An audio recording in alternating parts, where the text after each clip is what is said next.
और ये प्राथमिक विद्यालय बर्डिया प्रखंड नावानगर बक्सर क्लास यानी कक्षा 5 के बच्चे हैं। आज जो है 5वां शनिवार है। कौन सा शनिवार है?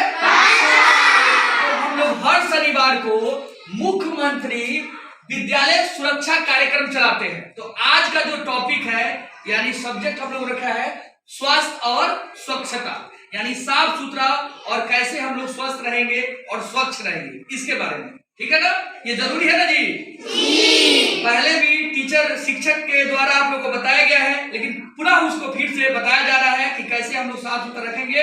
साफ सुथरा रहने से हमारा शरीर क्या रहेगा? स्वस्थ रहेगा, बीमारी हमको नहीं होगी, हम लोग अच्छा से पढ़ने में भी मन लगाएंगे। तो सबसे पहले हम टॉपिक रख रहे हैं कि कैसे हम लोग साफ सुथरा रहेंगे। तो पहले हम लोग लेते हैं हाथ को धोना। किसी भी काम, जैसे मान लीजिए आप शौच जाते हैं, शौचालय यूज करते हैं ना स्कूल में जी। तो पहले चेक करना है कि उसमें पानी वानी है कि नहीं। अगर गंदा है तो क्या करना, पानी डाल देना है। ऐसे साफ सुथरा ही है, लेकिन क्या करना है, यूज से पहले यूज के बाद पानी को क्या करना है, शौचालय में डालना है। और शौच करने के बाद हाथ को क्या करना है, हाथ को धोते किस चीज से धोएंगे? साबुन से धोना है। Very good. और उसके बाद क्या करेंगे कि अपने स्कूल में मिड डे मील होता है ना, दोपहर का खाना जी। तो खाने के पहले क्या करेंगे? खाने के बाद बहुत बढ़िया, यानी खाने के बाद भी और खाने के पहले भी हाथ को अच्छी तरह से धोएंगे साबुन से। दूसरा है कि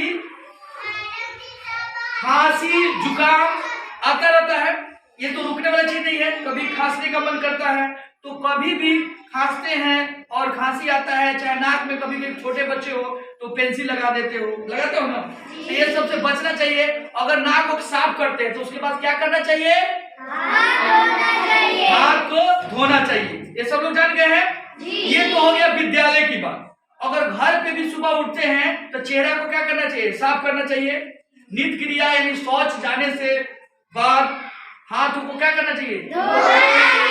और सुबह सब लोग क्या करना चाहिए? स्वच्छ जाना चाहिए।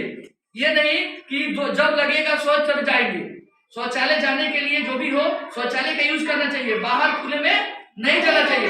खुले में नहीं जाते आप लोग? कहाँ जाना चाहिए? शौचालय में। और शौच करने के बाद हाथ को अच्छी तरह से धोना चाहिए। सुबह नित्य स्नान करना चाहिए, नाश्ता करना चाहिए, सुबह थोड़ा सा खाना चाहिए। और दोपहर में कहाँ खाना मिलता है? फिर उसके बाद क्या होता है, सर्दी जुकाम आता है तो बहुत बच्चों के पास रुमाल है या किसी के पास नहीं भी होगा। इसमें से कितनों के पास रुमाल है? हाँ, कुछ के पास है, कुछ के पास नहीं है। हाथ नीचे कर लीजिए। तो रुमाल क्या होना चाहिए? साफ होना चाहिए कि गंदा होना चाहिए? साफ। और दूसरे का रुमाल यूज नहीं करना चाहिए। अब देखिए एकाएक क्या हुआ कि हमारा खांसी या जुकाम आ रहा है तो रुमाल को क्या करेंगे? मुंह में ढक लेंगे, तब ना छींकेंगे। अगर किसी के पास नहीं है तो क्या करना चाहिए? हाथ से ढकना चाहिए? नहीं, केवनी से ऐसे करना चाहिए। हाथ में कभी नहीं छींकना चाहिए और खांसना चाहिए। क्या है कि जब छींकते खांसते हैं तो हमारे बॉडी में से जर्म्स निकलते हैं। जर्म्स को कीटाणु जीवाणु जो निकल के हाथ में आ जाता है। हम किसी से हाथ टच करेंगे, टीचर को अपना गृह कार्ड दिखाएंगे तो क्या होगा? कीटाणु उसके थ्रू उनके पास भी जाएगा। अगर हम बीमार हैं, नहीं भी बीमार है, तो मेरा कीटाणु उनके पास भी जा सकता है और उनका कीटाणु मेरे पास आ सकता है। तो ऐसे छींकने से क्या होता है कि वो ट्रांसफर यानी दूसरे जगहों पे नहीं जा पाता है। क्लियर हो गया? समझ में आया ना कि खांसने और छींकने के बाद रुमाल का यूज करना चाहिए। रुमाल जिसके पास नहीं है तो केवनी को टेढ़ा करके छींकना और खांसना चाहिए। दूसरा है, ये सारी चीजें हो गया सफाई के प्रति। किसके प्रति? सफाई। और हम स्वस्थ कैसे रहेंगे? स्वस्थ कब रहेंगे? जब हम संतुलित आहार लेंगे, बैलेंस डाइट लेंगे। संतुलित आहार का मतलब खाना अच्छा खाएंगे। तो खाने में क्या होना चाहिए?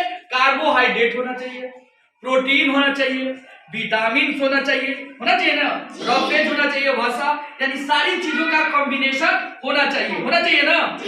जैसे हमने एग्जांपल दिया कि मिड डे मील में हम लोग डेली आलू खाते हैं ना, तो आलू के सब्जी में थोड़ा कहीं कहीं क्या होता है? हरी सब्जी भी होती है।